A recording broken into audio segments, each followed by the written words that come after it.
नमस्कार मित्रों। आज का ये जो वीडियो है ये मैं बड़े भारी मन से बना रहा हूँ। राजेंद्र नगर में एक दुर्घटना हुई है जिसमें 3 छात्रों की मृत्यु हो गई है और वो छात्र थे जो कि आईएएस की तैयारी कर रहे थे, आईएएस पीसीएस की। मित्रों, ये एक बहुत बड़ा स्कैम चल रहा है जिसकी संज्ञान लेने की आवश्यकता है। देखिए, मैं आपसे एक सवाल पूछता हूँ, बाकी आपको बहुत से वीडियो मिल जाएंगे यूट्यूब पर जिनने सब डिटेल्स बताए हैं। उनने ये बताई है कि किस प्रकार की कोचिंग, किस प्रकार का कंजेशन है, किस प्रकार से अलाउड नहीं है बेसमेंट में चलाना, फिर भी क्यों चल रही है। एक तरफ वाटर लॉगिंग है, दूसरी तरफ टैंकर्स की जरूरत है, सब मिसमैनेजमेंट है। तो मैं उन बातों पर नहीं जाऊंगा, मैं बहुत गंभीर मुद्दे उठाऊंगा। मुद्दा ये है कि आप ये देखिए, ये एक बड़ा सिस्टमेटिक स्कैम है। मतलब मैं ये नहीं कह रहा कोई स्कैम कर रहा है, पूरे सिस्टम का एक स्कैम चल रहा है। आप अंदाजा लगा के देखिए, हर साल 1 मिलियन स्टूडेंट्स हैं वो तैयारी करते हैं सिविल सर्विसेज की, आईएएस पीसीएस की। अब आप अप्रोक्सीमेटली लगा लीजिए, आईएएस पीसीएस में मान लीजिए हर साल 5,000 सीट निकलती हैं, ठीक है, या मैं कह रहा हूं इवन 10,000 निकलती हैं, 10,000 नहीं निकलती हैं। तो 1 मिलियन स्टूडेंट्स जो तैयारी कर रहे हैं, एक स्टूडेंट का खर्चा आप मान लीजिए 5 लाख रुपए, दिल्ली, इलाहाबाद, लखनऊ है, इन जगहों पर रह के। तो टोटल जो एक्सपेंसेस हो रहे हैं, जो उनके पेरेंट्स पे कर रहे हैं सिविल सर्विसेज के लिए, वो कितना हो गया? 50,000 करोड़। और कितनों को सिलेक्शन मिलता है? टोटल देखिए खर्चा इतना है।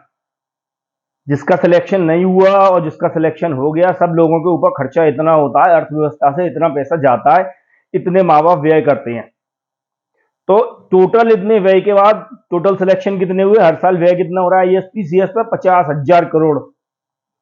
और स्टूडेंट कितने निकल रहे हैं? 10,000 मान लो। तो टोटल हर स्टूडेंट को जो हो रहा है सिलेक्शन के ऊपर पूरे सिस्टम में 5 करोड़ खर्च हो रहे हैं।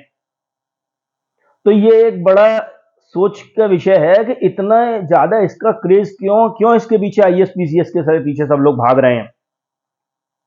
देखिए, आपने विक्रांत मैसी की पिक्चर देखी होगी जिसमें उसे दिखाया है कि उनने आईएएस बना।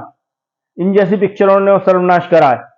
अरे, जो 1,700-800 सिविल सर्विसेज की यूपीएससी की सीट्स निकलती हैं हर साल होता है, और जो 1 मिलियन तैयारी करती हैं उनमें 9,99,000 का नहीं होता। उसके बाद वो किसी काम करने लायक नहीं बचते हैं। एज ओवर हो चुकी है कि किसी ने उनका कष्ट जाना है, वो वापस भी नहीं जा सकते हैं अपने शहर को।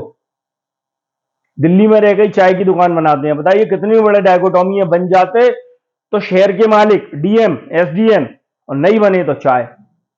ये क्या सिस्टम है? ये क्यों इतना पावर का केंद्रीयकरण है? एक आदमी के हाथ में वो पावर दे दी गई है। एसडीएम, डीएम से तो शुरुआत होती है और कहते हैं डीएम जिले का मालिक होता है। एक विधायक और सांसद से ज्यादा पावर होती है डीएम के पास। वो भी इतने चुनाव लड़के आते हैं, 5 साल के लिए होती हैं डीएम और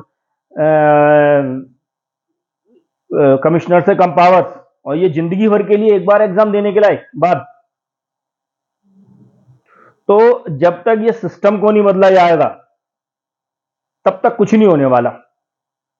देखिए, है क्या कि ये जो पोस्ट क्रिएट करी गई थी डीएम की, पूरे ब्यूरोक्रेसी की, जिसको स्टील फ्रेम कहते थे, ये ब्रिटिशर्स द्वारा करी गई थी।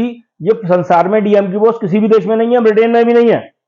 तो इसका मुख्य पर्पस क्या था? कि भारतीयों के विद्रोह को दबाना, कुचलना, भारतीयों को सिर नहीं उठाने देना। और दूसरा एक था रेवेन्यू कलेक्शन, क्योंकि तब 90%, 95% आउटपुट खेती से आता था। ठीक है, तो जो एडमिनिस्ट्रेटिव रिफॉर्म्स होने थे, जो पावर का विकेंद्रीकरण होना था, वो नहीं हुआ। और पावर का विकेंद्रीकरण नहीं हुआ है इतनी, और ये तो शुरुआत है। फिर आदमी जब under secretary, secretary, chief secretary तक पहुंचता है, आप सोचिए, राहुल गांधी जी ने कहा था कि ब्यूरोक्रेट्स देश चलाते हैं। भाई क्यों चलाते हो? आपको देश चलाने का ठेका किसने दिया? हम तो सांसद चुन के भेज रहे हैं, विधायक चुन के भेज रहे हैं, हमारी राज्यसभा है, एमएलसी चुन के भेज रहे हैं। तो ये किस लिए है इतनी पावर का कि मतलब हर कोई इसके पीछे भाग रहा है? तो है क्या, जो एडमिनिस्ट्रेटिव रिफॉर्म्स होने चाहिए थे आजादी के बाद, वो अभी तक नहीं हुए। और बार बार मैं कहता हूं, 91 में से रिफॉर्म्स हो रहे हैं, इकोनॉमिक रिफॉर्म्स हो रहे हैं, बाकी जुडिशियल रिफॉर्म्स ना के बराबर हैं, एडमिनिस्ट्रेटिव रिफॉर्म्स ना के बराबर हैं। देखिए, हमने थोड़े इकोनॉमिक रिफॉर्म्स करे हैं, हमारी ग्रोथ रेट मतलब 91 से लेके करीब करीब 7% है, 7-7.5% अभी तक एवरेज, एक केवल इकोनॉमिक रिफॉर्म्स एक छोटे से पार्ट करने से। अगर यही हम जुडिशियल रिफॉर्म्स कर दें, एजुकेशनल रिफॉर्म्स कर दें, एडमिनिस्ट्रेटिव रिफॉर्म्स करें, तो चलिए आज मैं बात करूंगा एडमिनिस्ट्रेटिव रिफॉर्म्स की। तो देखिए, एक तो ये क्या है, मैं अभी बताऊंगा कि क्या करना चाहिए कि ये पावर स्ट्रक्चर है, ये पावर का सेंट्रलाइजेशन है, इसका कैसे डिसेंट्रलाइजेशन हो।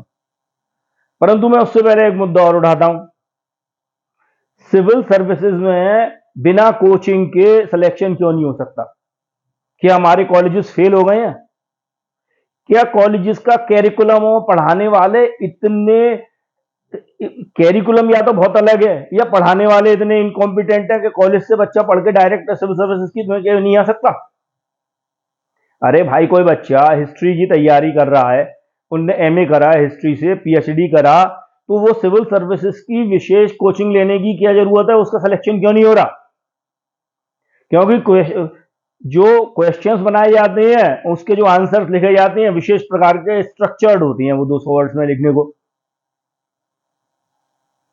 और इंटरव्यू है, इंटरव्यू में बड़ा चैलेंजिंग जॉब है, मैं ये करना चाहता हूं, पूरे सब वो ऐसे उन्हें हथियार सिखा दिए जाते हैं, इस क्वेश्चन का ये आंसर देना है। क्या वाकई में आप चैलेंजिंग जॉब है, इंप्रूवमेंट के लिए आ रहे हो, देश की सेवा के लिए आ रहे हो, चैलेंज लेने आ रहे हो?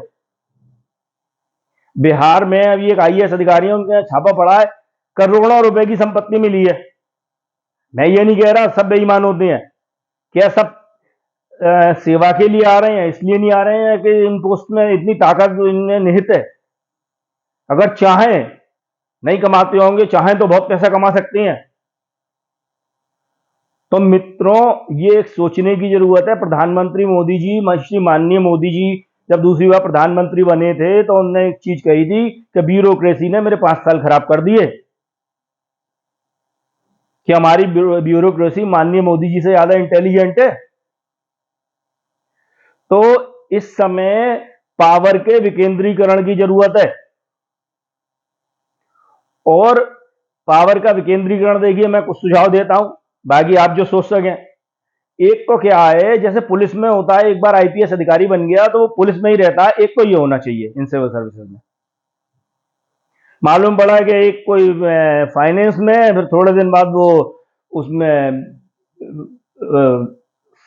सेना के उसमें मंत्रालय में पहुंच गए, फिर थोड़े दिन बाद घूम फिर के परिवार नियोजन में आ गए।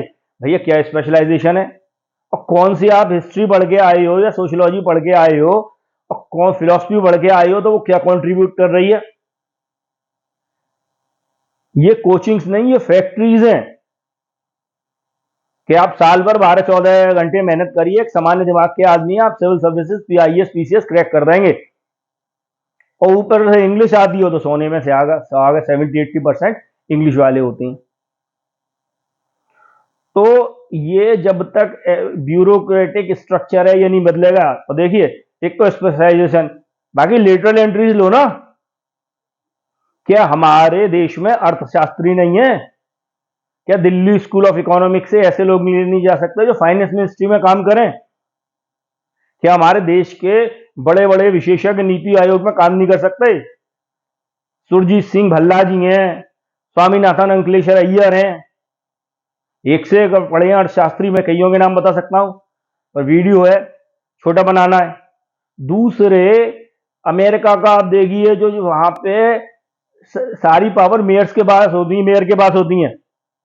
अगर मेयर कुछ गड़बड़ी करता है तो 5 साल बाद जनता उसे, कितना टर्म है मुझे मालूम नहीं है, उसके बाद हटा देती है। क्या हमारा ऐसा नहीं हो सकता कि हम जिला पंचायत को और मेयर को पावर का विकेंद्रीकरण करें? और देखिए, वो अकाउंटेबल भी होते हैं। आप अपने क्षेत्र के विधायक के पास जाके क्वेश्चन कर सकते हैं, डीएम से क्वेश्चन करने की हिम्मत नहीं है एसडीएम से किसी की। और ये तंत्र जब तक चलता रहेगा, जब तक ये एडमिनिस्ट्रेटिव रिफॉर्म्स नहीं होंगे, ब्यूरोक्रेटिक रिफॉर्म्स नहीं होंगे, ये हादसे होते रहेंगे। क्योंकि वो लोभ लालच बना रहेगा कि हम सिविल सर्विसेज में जाए। भाई सिविल सर्विसेज में क्यों जाना चाहते हो, इतने दिमाग वाले हो, कुछ अपना व्यापार कर लो। आप ये देखिए आईआईटी के इंजीनियर, इन पे सरकार इतना पैसा खर्च करती है, सब्सिडी देती है, बाद में क्या बनना चाहते हैं, आईएएस। वो सब वेस्ट गया, सारे संसाधन जो सरकार ने आप पे खर्च करे।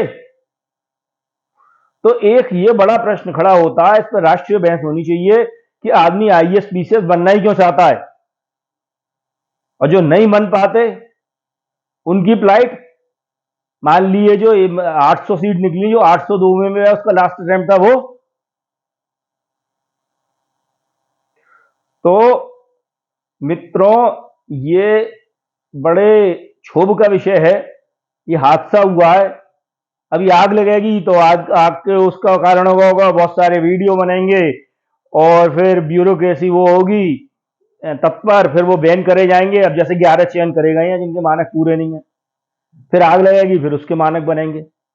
अरे भैया, जो 10 साल पहले राव से आईएएस बन के निकले थे, चलो उनको क्या आज ज्ञान नहीं है कि बेसमेंट में कोचिंग वो लाइब्रेरी नहीं होनी चाहिए? क्या कर रहे हैं वो ब्यूरोक्रेट्स? मतलब यहां से 20-20 साल से ब्यूरोक्रेट्स निकल रहे हैं। अरविंद केजरीवाल जी खुद एक ब्यूरोक्रेट है और उनको ये नहीं मालूम कितना से ये कुप्रबंधन है। और ये बॉस, मैं इसीलिए मैं स्कैम ये नहीं कह रहा, कोई बेईमानी, मेरे कहने का मतलब ये है कि ये हाल चलता रहेगा। मेरा मन बड़ा दुखी है। और इसके साथ ही आपको एजुकेशनल रिफॉर्म्स करने पड़ेंगे। ये जो मेकाले की व्यवस्था है ना, कि क्लर्क पैदा करने के लिए उन्होंने कॉलेज सिस्टम बनाए थे, एमएससी पास फिजिक्स से और मोटर ठीक नहीं कर सकता, एक छोटी सी घर की, ये क्या एजुकेशन सिस्टम है? एक हिस्ट्री का एमए का, जिसने हिस्ट्री में अपने कॉलेज में टॉप करा हो, वो सिविल सर्वेंट नहीं बन सकता बिना कोचिंग के।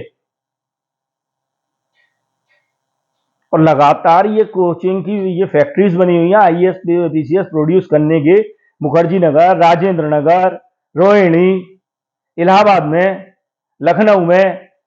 ये जो 20 साल पहले यहां से बन के ब्यूरोक्रेट्स बने थे, वो क्या कर रहे हैं? तो ये मित्रों बड़े सोचने का विषय है। सरकार तक आवाज पहुंचाइए, इस वीडियो को ज्यादा से ज्यादा शेयर करिए, लाइक करिए, सब्सक्राइब करिए और शेयर करिए, इसको पहुंचाइए। ये बड़े दुखद विषय हैं। उनके माँ बाप की सोचिए जिनके बच्चे मर गए, उनके माँ बाप की सोचिए जो सफल नहीं होते हैं, जो पेट काट के, मतलब जो 5 लाख रुपए साल खर्च करते हैं। इंडिया में भी पर कैपिटा इनकम मुश्किल से 18,000 रुपए महीने है। 1,80,000, 2 लाख रुपए साल, दो सवा दो 2.5 लाख मान लो, 5 लाख एक बच्चे पर खर्च करना। तो ये पूरा ब्यूरोक्रेसी का स्ट्रक्चर और ये सब चीजें बदलनी होंगी, पावर का विकेंद्रीकरण करना होगा, नहीं तो ये हादसे होते रहेंगे। आप लिख लो मेरी बात। और बड़ा मन दुखी है आज। धन्यवाद मित्रों, इसी के साथ मैं अपनी वाणी को विराम देता हूं। कहने को तो बहुत कुछ है, अभी मैं इस विषय पर 1-2 वीडियो और बनाऊंगा, मैं ज्यादा लंबा बनाना नहीं चाहता हूं इसको। धन्यवाद।